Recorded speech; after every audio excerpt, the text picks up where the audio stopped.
Hello everyone, बुकएप tools के lecture 2 में आपका स्वागत है। इस सीरीज में हम मज़ेदार पिक्चर्स के साथ बुकएप को याद करते हैं। यदि आपने लेक्चर 1 कंप्लीट नहीं किया है तो पहले उसको कर लें या फिर इस वीडियो के बाद भी देख सकते हैं। सो स्टार्ट करते हैं हमारी फर्स्ट स्लाइड से। हमको एक रोबोट टाइप का दिख रहा है। इधर पे कुछ स्पेशल पैक्ड गिफ्ट रखे हुए हैं और इसके पास एक सिंपल सा गिफ्ट है। तो जो चीज़ें सिंपल सी हों, जो कॉमन हों और स्पेशल नहीं हों, उनके लिए वर्ड यूज करते हैं जेनरिक, यानी कि जो जनरल है। ये जेनरिक वर्ड आया है जनरल से, जिसका अर्थ होता है सामान्य है या साधारण है। तो देखिए कितना साधारण सा है, जो कॉमन प्रोडक्ट हों और जो जनरल स्टेटमेंट के लिए भी जेनरिक स्टेटमेंट बोल सकते हैं। जैसे आपने जेनरिक मेडिसिन सुना होगा, तो जो क्या होता है ना, जो मेन दवाई होती हैं उनकी कॉपी करके उनके इंग्रेडिएंट्स को मिला के जो दवाई बनाई जाती हैं वो जेनरिक दवाई कहलाती हैं, जो अक्सर सस्ते दाम पे मिलती हैं। क्योंकि जो मेन दवाई बनाई है जिसने, उसने बहुत सारा रिसर्च में पैसे लगाए होंगे, इसलिए वो ज़्यादा डिमांड करेंगे। बट जेनरिक उनके इंग्रेडिएंट को कॉपी करके बनाई जाती हैं। और कोई बेसिक डिज़ाइन है तो उसको भी बोलेंगे generic design. Okay, second picture, एक गर्ल दिख रही है जो कि फ़ोन कॉल कर रही है। तो इधर से क्या हो रहा है, सिग्नल जा रहा है और फिर वापस लौट के ये जो सैटेलाइट है वो दूसरे के पास भेज देती है। तो इस भेजने की प्रोसेस को बोलते हैं ट्रांसमिट होना। यहाँ पे सिग्नल क्या हो रहे हैं, एक जगह से दूसरी जगह जा रहे हैं, मतलब ट्रांसमिट हो रहे हैं। ट्रांसमिट का अर्थ क्या हुआ, भेजना या फिर प्रसारित होना। जैसे कि टाटा स्काई की डिस्क वगैरह लगती थी पहले, तो वो सिग्नल कैच करती थी। तो एक टाइप से जो सिग्नल होते थे वो वहाँ से सैटेलाइट के द्वारा ट्रांसमिट होते थे। इसी तरह रेडियो सिग्नल भी ट्रांसमिट होते हैं। डिसीज भी एक पर्सन से दूसरे पर्सन को ट्रांसमिट हो सकती है। ऐसे ही डाटा ट्रांसफ़र करते हैं अपन लोग, जैसे वाईफाई से कनेक्ट करके या फिर मोबाइल ब्लूटूथ के द्वारा जो अपन डेटा ट्रांसमिट करते हैं। तो एक जगह से दूसरी जगह भेजना, that is transmit. Third, prompt. आपने सुना होगा एआई प्रॉम्प्ट के बारे में, कि आप एआई को थोड़ा सा डायरेक्शन देते हैं और वो काम आपके लिए एआई कर देता है। तो एक तरह से किसी को इनकरेज करना या फिर किसी चीज़ का कारण बनना, वो होता है प्रॉम्प्ट का मीनिंग। जैसे कि ये अलार्म है, आपको सुबह जगा दिया, यानी कि अलार्म ने आपको प्रॉम्प्ट किया सुबह उठने के लिए, तो डैट इज प्रॉम्प्ट करना। प्रॉम्प्ट का मतलब एक और होता है तुरंत या शीघ्र, आप एक्शन तुरंत लेते हैं। जैसे कि क्विक रिप्लाई, तो उसको बोलते हैं प्रॉम्प्टली, यानी कि किसी ने मैसेज किया इस तरफ से और तुरंत रिप्लाई किया, उसको बोलते हैं प्रॉम्प्ट। यानी कि जो काम बिल्कुल शीघ्रता से हो रहा हो, इमीडिएट एक्शन हो या फास्ट सर्विस, तो इसको बोलते हैं प्रॉम्प्ट। जैसे कि आजकल एआई प्रॉम्प्ट चलते हैं, तो जैसे आप उसको प्रॉम्प्ट देते हैं तो वो काम एआई ऐप आपके लिए कर देते हैं। नेक्स्ट, एक बूढ़ी अम्मा टाइप की दिख रही हैं, जो कि बहुत ही लगन के साथ एक पेंटिंग सुंदर सी ड्रॉ कर रही हैं। तो जो काम बिल्कुल पूरे डेडिकेशन, कि ये काम मैं डेडिकेशन के साथ कर रहा हूँ, यानी कि पूरा समर्पण के साथ किसी को करना, डेट इज डेडिकेटेड है ये आंटी, किसी चीज़ को करने के लिए एकदम पूरी समर्पित। तो डेडिकेट का अर्थ होता है समर्पित, निष्ठावान। कहाँ कहाँ यूज होगा, कोई हार्ड वर्किंग एम्प्लॉय है जो काम पूरी निष्ठा के साथ करता है, या फिर कोई लॉयल फ्रेंड है जो आपके लिए पूरी तरह से डेडिकेटेड है, यानी कि उसको कोई भी अच्छा पर्सन मिल जाए वो हमेशा आपका ही दोस्त रहेगा, डेट इज डेडिकेशन।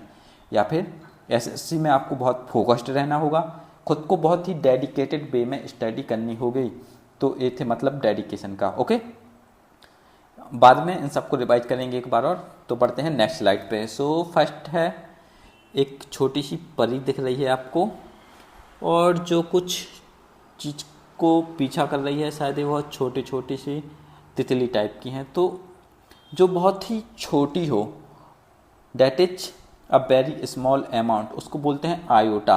अब छोटा सॉरी छोटा क्या क्या हो सकता है, कोई सामान छोटी अमाउंट में है, या फिर किसी चीज़ में छोटा सा परिवर्तन हुआ है, आयोटा चेंज, या फिर कोई छोटा सा प्रूफ है, डेट इज आयोटा, यानी कि जरा सा हो, बहुत छोटा सा हो। ओके, सो ये था मतलब आयोटा का।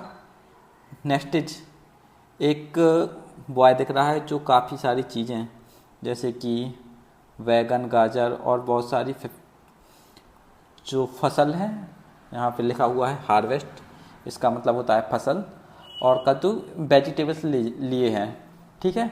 तो जो प्रोड्यूस होता है उसको बोलते हैं यील्ड, यानी कि इतनी हमारी पैदावार हुई है, चाहे बाय इंडस्ट्रीज में हो पैदावार या फिर एक टाइप से खेतों में भी हो। तो टू प्रोड्यूस और गिव वे, देखो यील्ड के दो मतलब होते हैं, या तो एक प्रोड्यूस करना और एक यील्ड का मतलब होता है खुद को सरेंडर कर देना, जो मतलब होता है गिव वे का, यानी कि आप में इतना सामर्थ्य नहीं है कि आप दूसरों का रास्ता रोक सकें, तो आपने क्या कर दिया है, सरेंडर कर दिया है। तो ये दो मतलब होते हैं यील्ड के, या तो एक प्रोड्यूस करना, जो ये आमतौर पर फसल के लिए यूज होता है जैसे कि उपज, या फिर किसी चीज़ का परिणाम निकलना, उसके लिए भी यील्ड का यूज करेंगे। एक टाइप से आपने बीज बोए, इसी का परिणाम है कि आपको फसल मिल रही है, तो ये हुआ यील्ड का। और एक और मतलब क्या हुआ, surrender, okay. Contrast crop harvest हुआ, या फिर बिजनेस में कोई प्रॉफिट हुआ आपको, तो एक तरीके से वो भी आपकी यील्ड है, ओके। और गिव वे ये सरेंडर का सिनोनिम है, यानी कि आप किसी का रास्ता नहीं रोक पाए, आपने खुद को उसके सामने सरेंडर कर दिया और वो निकल गया, that is give way, okay. Next एक बड़ा पैरेट दिख रहा है जो कि हा हा हा हा कर रहा है छोटे पैरेट पे शायद, यानी कि हंस रहा है, यानी कि ये छोटे वाले का मजाक बना रहा है। तो इस मजाक बनाने को बोलते हैं ड्राइड, या फिर टू मॉक और मेक फन ऑफ, यानी कि दूसरों का मजाक बनाना। हिंदी में बोलते हैं उपहास करना या फिर मजाक बनाना। कहाँ कहाँ जो कोई दूसरों का फन बना रहा है, या फिर किसी ने स्पीच दिया दूसरों का मजाक उड़ाते हुए। अक्सर कभी कभी पॉलिटिकल पार्टीज के नेता लोग होते हैं जो दूसरों का मजाक बना देते हैं अपनी स्पीच में, डेट इज मॉकिंग स्पीच। या फिर हार्श क्रिटिसिज्म, किसी की बहुत ही ज़्यादा मतलब बोलते हैं मजाक में बहुत बुरी तरीके से बेइज्जती कर देना, डेट इज डिराइड, ओके। नेक्स्ट एक वृद्ध आदमी बैठा हुआ है जो कि एक लेटर लिए हुए है या पिक्चर लिए हुए है, और थोड़ा सैड टाइप का दिख रहा है, यानी कि कुछ यादें जुड़ी हुई हैं इस पिक्चर से जिनको देख के वो उसके मन में ऐसा सैडनेस सी फील हो रही है। तो ऐसी चीज़ें जिनको देख के हमें ऐसी फीलिंग आए तो दे आर पोइग्नेंट। तो पोइग्नेंट भावुक बनाने वाला, या जो मार्मिक हो, जो आपके दिल की गहराइयों को छू जाएं और एक टाइप से सैडनेस वाली आपकी फीलिंग को जागृत करें, तो वो है पोइग्नेंट, यानी कि भावुक कर देने वाला। कोई टचिंग स्टोरी हो, एकदम दिल को छू जाने, मर्मस्पर्शी हिंदी में बोलते हैं, इमोशनल स्पीच हो किसी का, या फिर कोई सैड मेमोरी हो, तो that is poignant, okay. Next बढ़ते हैं, एक सुंदर सी लड़की दिख रही है जो एकदम शांत है, तो डेट इज काम। ये आपको आता होगा, पीसफुल एंड टोटली क्वाइट, से बिल्कुल शांति का माहौल है इधर आसपास, बिल्कुल एकदम शांत शांत दिख रहा है, तो डेट इज काम, एकदम जो शांत हो, स्थिर हो, पीसफुल माइंड हो जिसका, जैसे कि क्वाइट सी होता है शांत सागर एकदम थमा हुआ, या फिर रिलैक्स, जब आपका मूड एकदम कभी कभी होता है एकदम रिलैक्स फील कर रहे हैं, कुछ भी नहीं चल रहा है दिमाग में, एकदम बिल्कुल आराम सा, डेट इज कामनेस, ओके। तो ये थे काम की मीनिंग, और ये थे कॉन्टेक्स्ट जहाँ यूज होता है। नेक्स्ट देखें, एक कैट दिख रही है, एक डॉग, ये एक टाइप से टैग सा लगा रहा है। टैग आपने और कहीं भी सुना होगा, जैसे इंस्टा में अपन टैग करते हैं, या फिर कपड़े लेते हैं तो उस पर एक टैग टाइप का लगा हुआ होता है जिसमें कंपनी का नाम, प्राइस वगैरह लिखा हुआ होता है। तो एक टाइप से टू अटैच आ लेबल, यानी कि एक लेबल लगा हुआ होता है, ऐसे आपने देखा होगा पैंट वगैरह शर्ट में, तो इसको बोलते हैं लेबल, यानी कि एक टाइप से पहचान चिन्ह कि ये किसका है, ओके, कौन सी कंपनी का है। या प्राइस स्टिकर, उसको भी लेबल बोलते हैं या टैग बोलते हैं। सोशल मीडिया पे अपने फ्रेंड्स को टैग करते हैं। या फिर नेम बेज, एक टाइप आपने देखा होगा, तो ऐसा नेम के बेज होते हैं जो यूनिफॉर्म में लगे हुए होते हैं, इस पे आपका नाम लिखा हुआ होता है। आप कोई अच्छी पोस्ट जैसे कि इंस्पेक्टर वगैरह बन जाएंगे तो आपका भी एक नेम बेज बना हुआ होगा, तो उसको भी टैग बोल सकते हैं, यानी कि एक टाइप से पहचान का चिन्ह लगा हुआ है, that is tag, okay. Next there is a robot, जो कि चीज़ों को तोड़ रहा है, एकदम से ख़राब कर रहा है, और इधर पे डेंजर के साइन बने हुए हैं। तो कॉजिंग हार्म और डैमेज, चीज़ों को डैमेज कर देना, उसको बोलते हैं, ऐसा कोई जो डैमेज करे उसको बोलते हैं डेट्रीमेंटल, यानी कि हानिकारक या नुकसानदायक। तो ये रोबोट कैसा हुआ, नुकसानदायक है।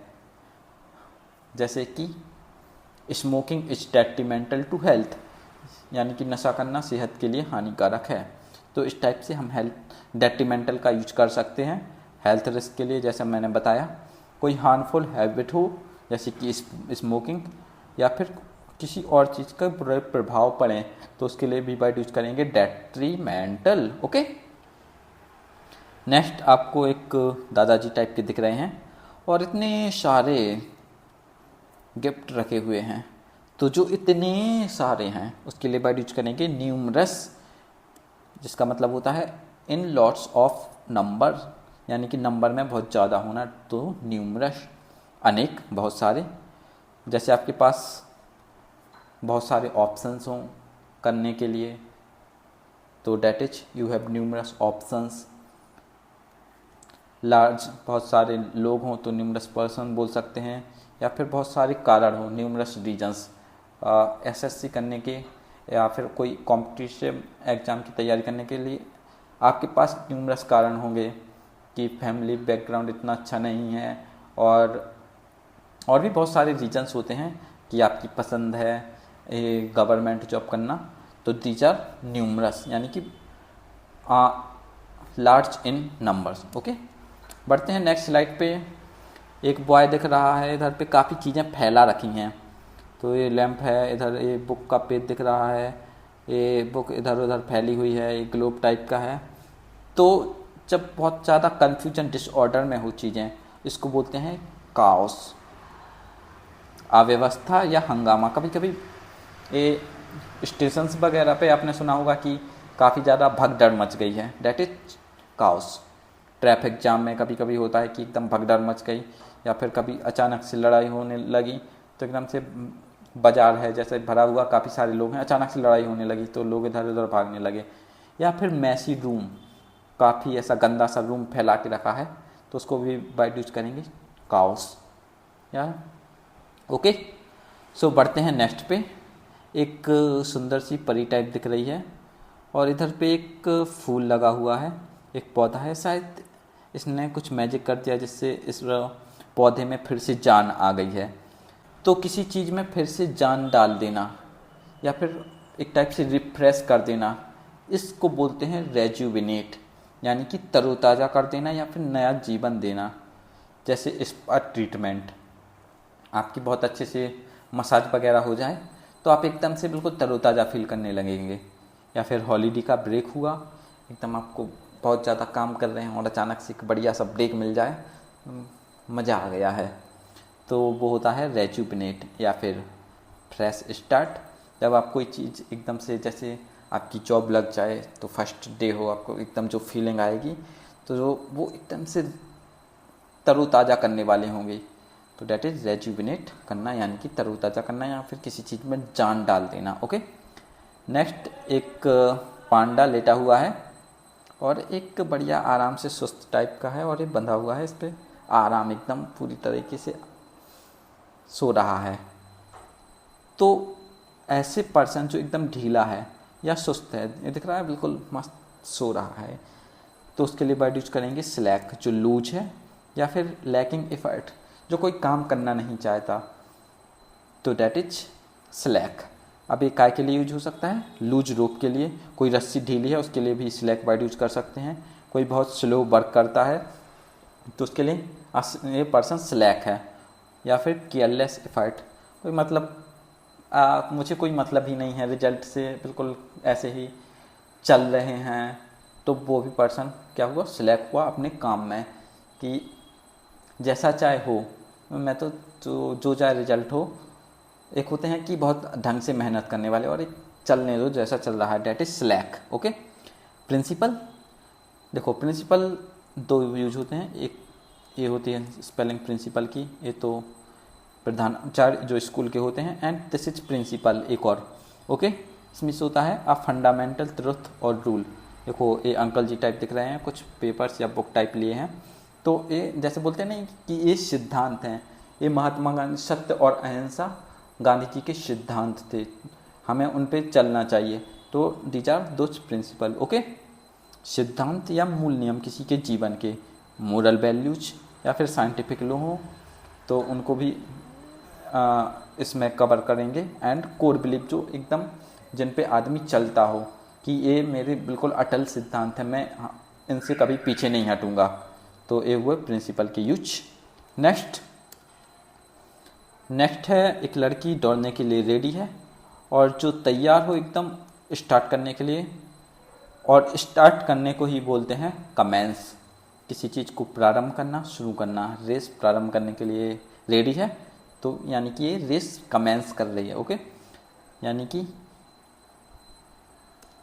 ये यूज कहाँ कहाँ होगा, मीटिंग स्टार्ट हो रही है यानी कि कमेंसमेंट होने वाली है मीटिंग की। ओके, प्रोजेक्ट कोई लॉन्च हो रहा है या कोई सेरेमनी, ओपनिंग सेरेमनी है तो उसके लिए भी वर्ड यूज होगा कमेंस। कोई चीज़ स्टार्ट होने वाली है, कोई फंक्शन वगैरह, उसके लिए वर्ड यूज करते हैं कमेंस। या कोई प्रोसेस, जैसे कि कोई रॉकेट लॉन्चिंग की प्रोसेस है तो उसको बोलते हैं, जैसे जब वो काउंटिंग स्टार्ट होगी तो वो कमेंस हो रही है, यानी कि एक टाइप से जो प्रक्रिया है वो स्टार्ट हो रही है। ओके, नेक्स्ट एक रोबोट टाइप का दिख रहा है और इसको कुछ आइडिया आया या फिर इसको कुछ मिल गया है।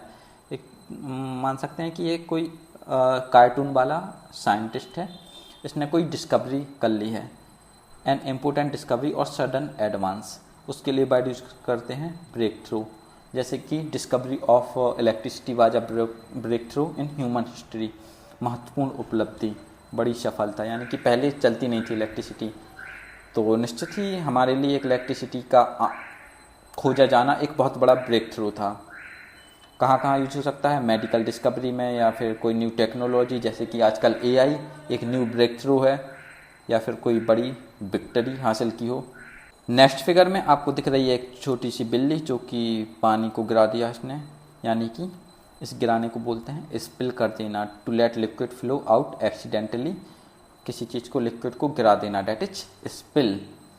क्या क्या हो सकता है, वाटर एक्सीडेंट, आपने पानी गिरा दिया, कॉफ़ी गिरा दी, या फिर एक वर्ड सुना होगा स्पिल दी बीन्स। इसका मतलब होता है कोई सीक्रेट रिवील कर देना, एक ईडियम है। ओके, इसको भी याद रखेंगे। नेक्स्ट ये दो पर्सन हैं जो कि वेलकम का एक टाइप से लिए हुए हैं और इसी चीज़ को बोलते हैं बैनर। बैनर आपने अक्सर बाज़ार में लगे हुए भी देखे होंगे जिन पे कोई सूचना वगैरह या फिर और कई चीज़ें लिखी हुई होती हैं। झंडा या पट्टिका ये हिंदी के हैं और नॉर्मली बैनर यूज करते हैं हिंदी में भी। एडवर्टाइजमेंट साइन हो सकता है या फिर रैली में कुछ लोग ऐसा ले जाते हैं आगे, ऐसा कोई पर्सन इधर रहेंगे, आधे पर्सन ऐसे पकड़ के चलते हैं रैली में, तो इसको भी बैनर बोलते हैं। या फिर हेडलाइन डिस्प्ले इस पर होती हैं, कुछ लिखा हुआ होता है तो बैनर इसलिए यूज होता है। ओके, सो एक बार रिवीजन कर लिया जाए 20 कंप्लीट का। ओके, सो स्टार्ट करते हैं नंबर 1 से। जेनरिक जो स्पेशल नहीं है, ट्रांसमिट सिग्नल को भेजना या फिर और कोई चीज़ ट्रांसमिट करना एक जगह से दूसरी जगह। प्रॉम्प्ट ऐसी चीज़ें जो हमें उकसाएं कुछ करने के लिए या फिर कोई फास्ट चीज़ हो, डेट इज प्रॉम्प्ट। डेडिकेटेड, पूरी तरीके से समर्पित होना। ओके, नेक्स्ट इज आयोटा, बहुत छोटी क्वांटिटी में होना। ईल्ड, किसी चीज़ को फसल वगैरह का प्रोड्यूस करना, उपज या परिणाम। और या फिर खुद सरेंडर कर देना, उसके लिए भी वर्ड यूज होता है ईल्ड। ड्राइड, उपहास करना, मजाक उड़ाना किसी का। पॉइगनेंट, ऐसी चीज़ें जो दिल को छू जाएं एकदम और सेट आपको फील कराएं। नेक्स्ट, काम, शांत होना। टैग, कपड़ों में टैग लगे होते हैं या पहचान वाले चिन्ह। डेट्रीमेंटल, जो हानिकारक है। न्यूमरस, इन लार्ज क्वांटिटी, कोई चीज़ बहुत ही बड़ी मात्रा में है। काउस, आपने अपने रूम में चीज़ें फैला रखी हैं या फिर भीड़ में कोई भगदड़ मच गई है, डेट इज काउस। रेजुबिनेट, किसी चीज़ में नई जान डाल देना या फिर किसी को तरोताज़ा कर देना। स्लैक, स्लैक कोई बहुत आलसी टाइप है या फिर कोई ढीला है बहुत ही, या जो रस्सी के लिए भी यूज हो सकता है। प्रिंसिपल, आपके जीवन के सिद्धांत जो मोरल वैल्यूज आपने बना रखी हैं कि मैं इनको हमेशा पालन करूंगा इनका। कमेंस, कमेंस का मतलब होता है स्टार्ट करना, कोई भी प्रोसेस हो या फिर और कुछ स्टार्ट करना, कोई भी प्रोग्राम उसका भी स्टार्टिंग हो रही है, that is commence. Okay, breakthrough, कोई न्यू डिस्कवरी, बहुत बड़ी डिस्कवरी कर लिया है। स्पिल, कोई चीज़ गिरा देना, मेनली लिक्विड। और नेक्स्ट इज बैनर, जो आप लोग जानते ही हो। Okay, at last thanks for watching this video. मिलेंगे अगली वीडियो में और चैनल को सब्सक्राइब करना मत भूलना। Tata, bye bye, take care.